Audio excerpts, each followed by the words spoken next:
mga higala, mayong buntag. Nag-ingon ang pulong sa Dios, mga higala, sa unang Tesalonica 5, versikulo 14. Dasigon ang nagaluya. Ang nagaluya na sa pagpangalagad, atong dasigon pinagi sa pulong sa Ginoo.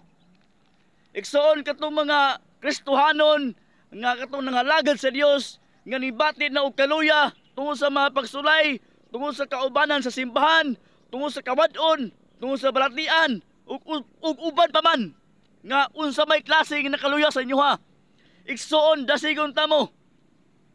Barog galig-on diha sa Dios. Dili kita magpadala sa luya-luya igsoon. Kay kung magpadala ta sa luya sa ato ang kaluyahon igsoon, kita ang luoy. Malipay ang yawa igsoon kung kita nga mobatig kaluya. Manigsoon kung maluya mata igsoon, padayon sa pagpangalagad sa Ginoo. Ampo barog o basa sa Bible. Igsoon, no turning back, no turning back. I have decided to follow Jesus Christ. Manigsoon, padayon ta sa pagsunod diha sa Ginoo. Di na ta mobalik kaniadto. Atong suklan ang mga kaluya nga niabot sa atong kinabuhi, atong suklan pinaagi sa pulong sa Dios. Amen.